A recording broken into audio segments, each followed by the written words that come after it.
नमस्कार दोस्तों, एक बार फिर से स्वागत है आपका मेरे चैनल वेल्थ क्रिएटर पे। तो दोस्तों, आज हम एक और आईपीओ के साथ आए हैं जिसका डिटेल डिस्कशन करेंगे।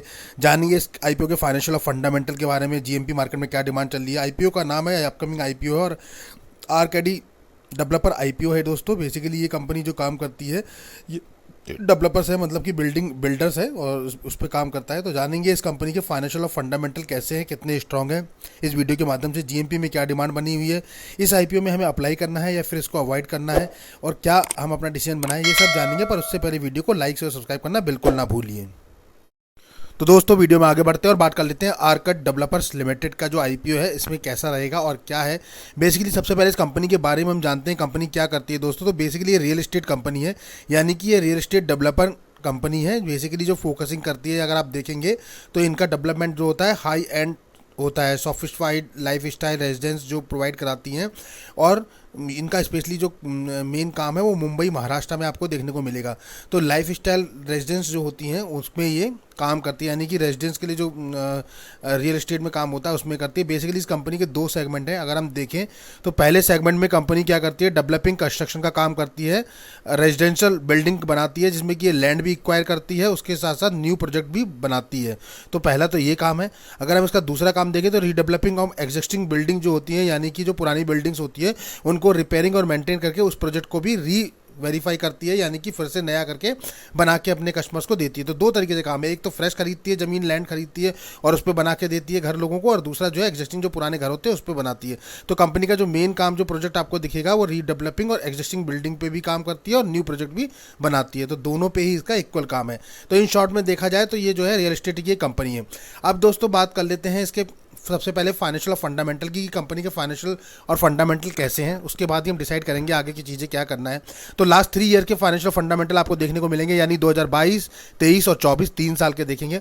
सबसे पहले एसेट की अगर हम बात करेंगे, कंपनी पे एसेट कितने थे, तो दोस्तों देखेंगे 369 करोड़ के लगभग के एसेट, यानी 69.97 मतलब 70 करोड़ आप रफली मान लो। तो 370 करोड़ के एसेट थे 22 में, 23 में बढ़ के 555 करोड़ हो गए और 24 में बढ़ के 575 करोड़ हो गए। तो लगभग ठीक ठाक ग्रोथ दी है, मतलब आप कह सकते हैं कि एज एन एवरेज ग्रोथ या फिर गुड ग्रोथ के रेशियो में चलती रही, मतलब कंपनी ने डेंट नहीं दिया यहाँ कहीं भी। रेवेन्यू पीस की अगर आप बात करोगे तो रेवेन्यू में भी देखेंगे आप 237 करोड़ 22 में था, 23 में बढ़ के 224 हुआ यानी घट के, और फिर 635 करोड़ हो गया 24 में। तो यानी यहाँ थोड़ा सा डेंट आया, 237 करोड़ से घट के 224 और फिर 224 से सीधे 635, यानी जस्ट डबल से ऊपर पहुँच गई कंपनी रेवेन्यू में। प्रॉफिट आफ्टर टैक्स 50 करोड़ का था, फिर 50 करोड़ का सेम ही रहा लगभग, और उसके बाद 122 करोड़ का हो गया 24 में। तो यहाँ भी कंपनी ने अच्छी ग्रोथ दिखाई है। अगर आप बात करेंगे नेटवर्थ की, तो नेटवर्थ भी कंपनी की देखिए काफ़ी अच्छी है, 149 करोड़ के लगभग थी 22 में, फिर उसके बाद 200 करोड़ के लगभग हो गई 23 में, यानी कि 50 करोड़ के लगभग इंक्रीज करा, और फिर 324 करोड़ के लगभग हो गई 24 में, यानी कि 124-25 करोड़ 125 करोड़ के लगभग इंक्रीज किया। तो यहाँ भी कंपनी ने अच्छी परफॉर्मेंस दिखाई है, मतलब एवरेज परफॉर्मेंस कह सकते हैं। रिजर्व सरप्लस देखें तो कंपनी पे काफ़ी अच्छे, 147 करोड़ से बढ़ के 198, और तीसरे साल में 171 करोड़ के लगभग रिजर्व कंपनी पे अभी हैं। तो काफ़ी एक्सलेंट है, मतलब कंपनी रिजर्व पे जो है उसके पास बढ़ते ही जा रहे हैं। बोरिंग्स की बात करें यानी कर्जे की बात करें तो उधारी भी 64 करोड़ की थी, फिर 149 करोड़ की हो गई जो काफ़ी हाई हो गई, लेकिन फिर कंपनी ने रिड्यूस करके 69 करोड़ पे आ गई। तो यहाँ कंपनी ने अपने पिछले 3 साल में बोरिंग को काफ़ी कंट्रोल किया है, रिजर्व को बढ़ाया है।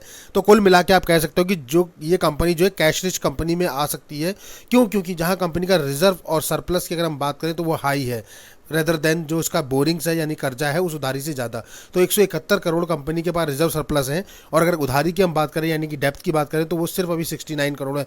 राउंड फिगर में आप 70 करोड़ भी मान लो तो भी उसके अलावा क्या कहते हैं कंपनी के पास 100 करोड़ के लगभग का अभी भी बच रहा है एसेट। तो आप कह सकते हो कि कंपनी के पास जो रिजर्व 100 करोड़ बच रहा है, यानी कि ऐसी कंपनी कैश रिच कंपनी आती है और ऐसी कंपनी बहुत कम ही देखने को मिलती हैं आपको। तो कुल मिला के देखा जाए तो काफ़ी अच्छा फाइनेंशियल फंडामेंटल है, बहुत स्ट्रॉन्ग तो नहीं कह सकते पर हाँ ठीक ठाक रहा है, मतलब एसेट में देखें तो बहुत अच्छी ग्रोथ नहीं दिखी है, रेवेन्यू में बहुत अच्छी ग्रोथ नहीं है, प्रॉफिट भी ठीक ठाक कंपनी ने करा है, लास्ट 1 ईयर का देखें तो काफ़ी अच्छा है, नेटवर्थ भी काफ़ी अच्छी कंपनी की है।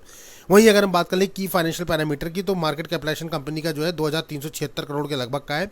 आरओई सुपर एक्सलेंट है, देख रहे हैं 46.90।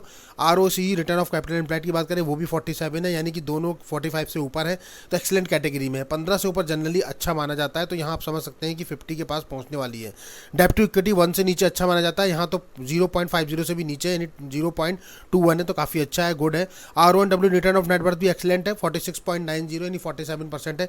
जनरली 13 से 15 के बीच में अच्छा माना जाता है। EPS की बात करें तो 7.99 है और IPO आने के बाद 6.61 हो जाएगा। PE रेशियो 16 है और जो बढ़ के 19.35 हो जाएगा पोस्ट IPO। तो यहाँ थोड़ा सा कंपनी ने वैल्यूएशन ज़्यादा डिमांड करा है, ऐसा दिखाई दे रहा है। फंडामेंटली बात करें दोस्तों, फंडामेंटली कंपनी काफ़ी स्ट्रांग है, यानी फंडामेंटली कंपनी के अगर फंडामेंटल जो होते हैं कंपनी के दोस्तों, वो ROE होता है, यानी कि रिटर्न ऑफ इक्विटी कितनी है, return of capital employed company का कितना चल रहा है, डेब्ट टू इक्विटी कंपनी की कितनी है, और RONW यानी रिटर्न ऑफ नेटवर्थ कंपनी कितना कर रही है। तो उसके बेसिस पे हम देखें तो फंडामेंटली काफ़ी स्ट्रांग है, और फाइनेंशियली देखें तो कंपनी एवरेज है। तो कुल मिला के हम कह सकते हैं कि फाइनेंशियली कंपनी है, मतलब जहाँ थोड़ा सा ट्रस्ट किया जा सकता है।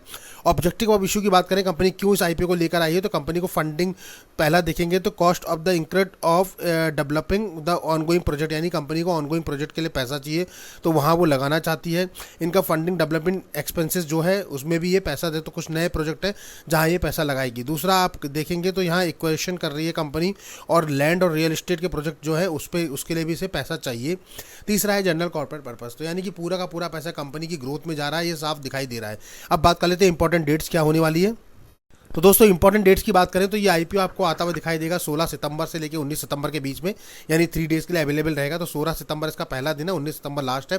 फेस वैल्यू रखी गई है 10 रुपये पर शेयर, यानी भविष्य में कभी भी 10 टुकड़ों में ये डिवाइड कर सकते हैं इसे। प्राइस बैंड की बात करें तो 121 रुपये से 128 रुपये पर शेयर रखा गया है। एक लॉट में आपको 110 शेयर देखने को मिलेंगे। टोटल इशू साइज की अगर हम बात करें तो कंपनी ने 410 करोड़ का, यानी थोड़ी छोटी कंपनी, 410 करोड़ का टोटल इशू साइज है, लेकिन अच्छी बात यह कि पूरा का पूरा फ्रेश इशू है 410 करोड़ का। तो यहाँ थोड़ा सा पॉजिटिव सेंटीमेंट आता है, जहाँ कंपनी पूरा का पूरा फ्रेश इशू में यूज़ कर रही है, ऑफर फॉर सेल का कोई भी पोजीशन नहीं है। BSE NSE दोनों पे लिस्टेड होता हुआ दिखाई देगा, क्योंकि मेन बोर्ड IPO है। रिटेल कैटेगरी में एक लॉट आपको 110 शेयर देखने को मिलेंगे, जिसमें 14,080 रुपये लगाने हैं आपको।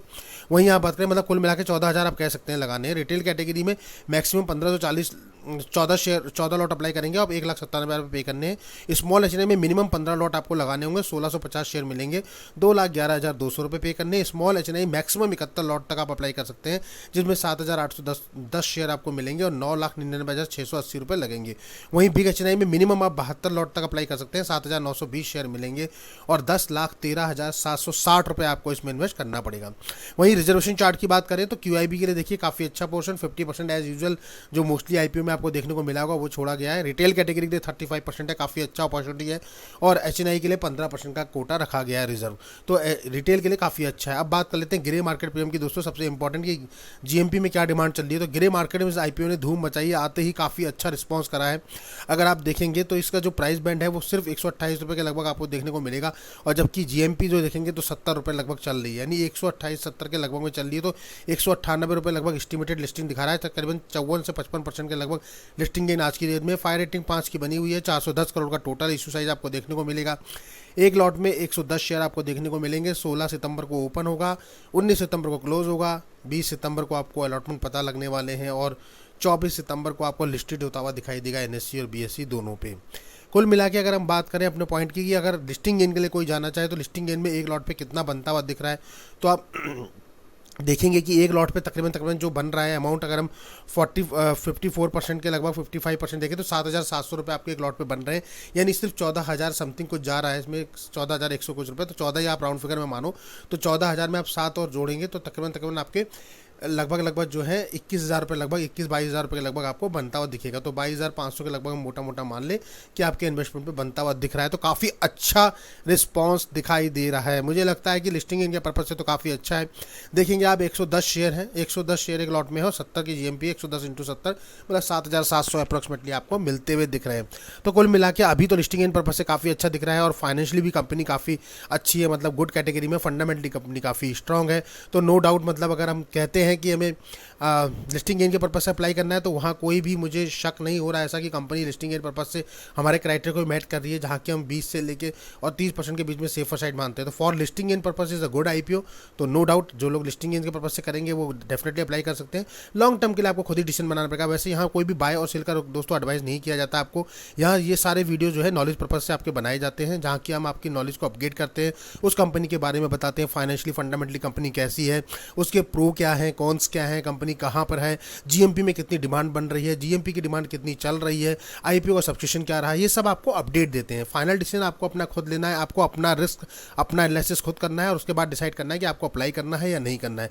या फिर आप अपने वित्तीय सलाहकार से भी मदद ले सकते हैं, जो आपके फाइनेंशियल कंसल्टेंट है, उनके थ्रू भी आप जाके बात कर सकते हैं। पर यहाँ कोई भी आपको रिकमेंडेशन नहीं है कि आप अभी बाय कीजिए या अभी सेल कर लीजिए या इस आईपीओ में अप्लाई ही कीजिए।